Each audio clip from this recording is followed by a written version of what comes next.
Barring the women's movement and the left movement, they're talking of a patriarchal definition of safety and protection.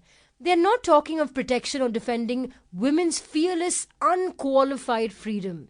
We need to tell them, if you want to protect anything, protect our fearless freedom, our bekhauf azadi.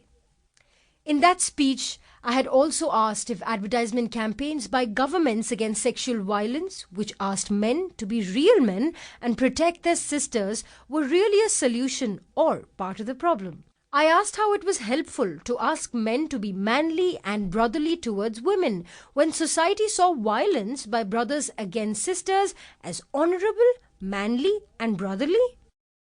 A friend and comrade, Vijay, had videotaped and uploaded the speeches made at that protest. And in the next couple of days, I slowly woke up to the fact that my speech had gone viral. The messages from unknown women and several men flooding my Facebook inbox showed me that the speech had touched a chord with many. I realized that what I had said about safety was felt very deeply by many, and that these people were frustrated at the fact that their concerns were made to disappear in the dominant discourse around women's rights, which coded women's safety as curtailment of women's mobility and autonomy, confinement of women to homes or hostels, and subjection of women to a relentless regime of surveillance and control. In the years since 2012, movements asserting women's rights to autonomy and questioning the packaging of restrictions on autonomy as women's safety have grown, especially among women students and young women in cities and towns. At the same time, the organized ideological and physical offensive against women's autonomy has grown bolder, basking in political approval and patronage.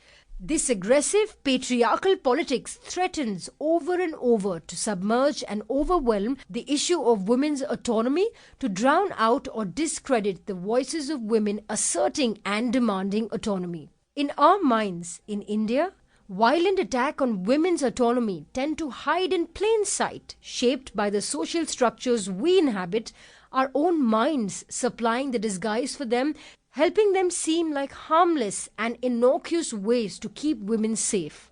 Violence against women's autonomy, seen through the colored lenses of our minds, looks like our culture or like protection from violence.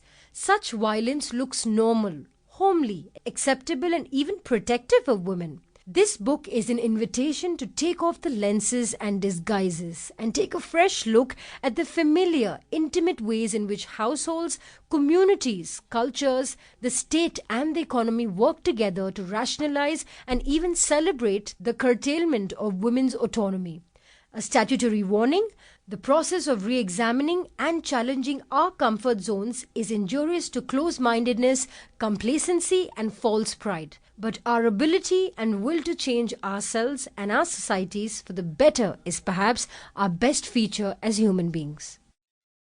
Chapter 1. Raksha Bandhan, Loving Bondage. Raksha Bandhan or Rakhi, as it is commonly known, is the festival celebrating the bond between brothers and sisters. But the very name signals the way in which our society views that relationship.